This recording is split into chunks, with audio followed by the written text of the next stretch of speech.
All right, well, let's talk about those Twins, shall we? Stop me if you've heard this one before, Reggie. Another Twins starting pitcher was placed on the IL. Bailey Ober now will miss at least the next 15 games. He joins Sonny Gray and Joe Ryan, who's on the COVID list, not to mention Kenta Maeda, Chris Paddock, of course. Reggie, the story of the Twins season thus far is just how far the Twins pitching staff has exceeded expectations with just a laundry list of guys plugged in. But now with their 1, 2, and 3 best pitchers out of action, just how realistic is it to think they can keep this overachieving up? How long can we truly rely on this banged up pitching staff to carry this team? I don't know, man, but Yeah. it is quite concerning because they are entering this tough stretch of games against, the Yankees and, the Rays and the Mariners, who are all of a sudden hot again. And so, like, you're like, dang, man, like, how, I mean, there's only so much duct tape in the world before you're just like, you know what, this thing needs to go see a mechanic. Like, you got to go get this thing fixed. Like, you can't just keep putting duct tape on this and just It's expect over, the man. engine to It's just run. toast. Yeah. Yeah, like the catalytic converter in this thing is out. Like this thing is dripping oil like you wouldn't believe. The duct tape ain't working, brother. Like, rip it off, take it to Midas, get that Midas touch. Cause like the problem is with the next man up mentality, there's only so many next There's only so men. much.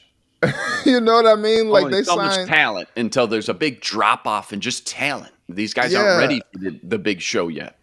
and they signed Aaron Sanchez, and you're just like, okay, maybe some potential there, maybe, but it's just like he's got to get up to snuff because he hasn't, been with the team and hasn't pitched. And so the problem is that the pitching staff, and we just talked to Nash yesterday, he called the pitching staff really one of the biggest kind of bright spots for this team and the reason why this team is where they are right now.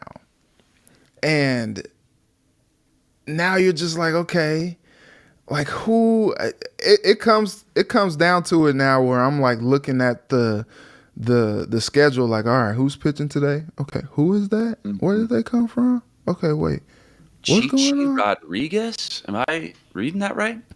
Yeah, it's just like okay. And by the way, they optioned Chi back down Yes, to they to did. AAA. So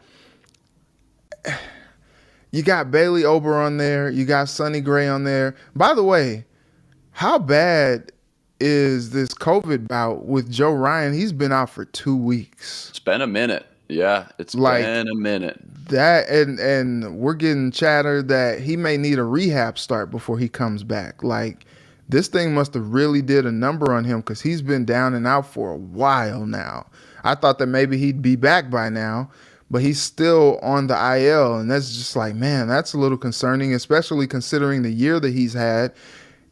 You don't want to kill the momentum there, but it's like, look, with these, like, pitching is a premium, and you just can't keep bringing up the next guy and expecting him to produce in the way that you want them to against a team like the Yankees. Like, this is going to be a tough challenge to try to figure out, okay, who's pitching, how well can they pitch, can we stay afloat?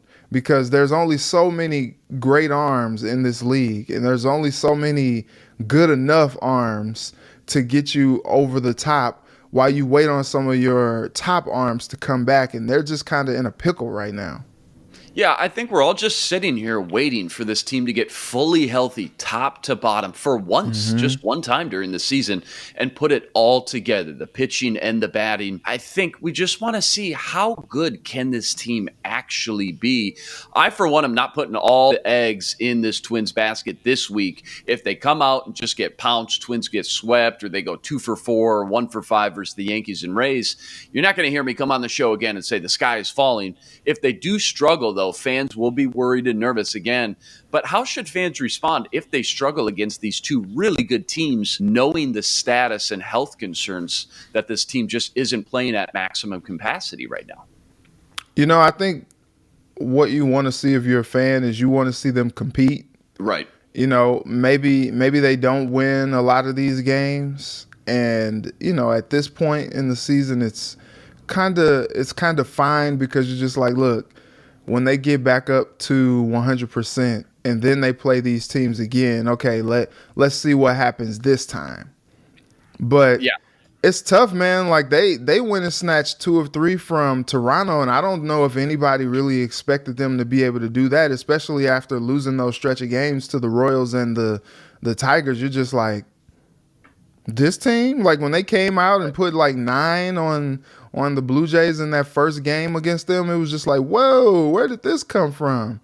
And it was kind of that same mindset that we've kind of had with the Twins all along. Like, okay, the bats are going to be there, maybe not so much the pitching, so they're going to have to beat teams 9-5, beat teams 10-6, like these football scores to win these games. And like that's kind of what happened over that series, because it's just like you're not really sure what you're going to get from the pitching. It's even more so now with 3+ starting pitchers on the shelf right now. You're just like, look, if we can get a pitcher to get us to about 5 innings, about 4 and 2/3 innings, and then maybe try to get the bullpen to bring us on home, like maybe we'll be okay. Maybe we'll be all right. But the problem is the Yankees are widely considered the best team in baseball. And if they don't have their pitching together, good night. Because bats all up and down this lineup, and it's going to be hard to keep up with those bats. When you talk about the Twins bats, as good as Luis Ariz has been, as tough as it is when Byron Buxton is on, and they got their full complement of players with the bats. We still don't know about Carlos Correa yet. Like, there's just so many uncertainties when it comes to playing the Rays and the Yankees that you really don't know what to expect from these 2 series, but like you hope to see that they compete in these series beyond anything else. Speaking of the Yankees, by the way, new CBS Power Rankings just released today. Bronx Bombers sit atop of the list, best team in baseball, followed by the other New York team, the New York Mets at 2. Twins ranked 8th this week. Article notes just how pivotal this next week will be for the Twins, who find out what they're made of against 3 against the Yankees, followed by 3 against the Rays. Yankees 1, Twins 8th, Rays are 10th. White Sox and Guardians 14th, 15th, respectively. We'll touch in on those power rankings a little bit more tomorrow. We'll see if the Twins can keep the good juices flowing against the hottest team in baseball right now. Backyard, Target Field, first pitch, 6:40 p.m. Central Standard Time tonight. Rest assured, Reggie and I will be back here tomorrow to break all that down.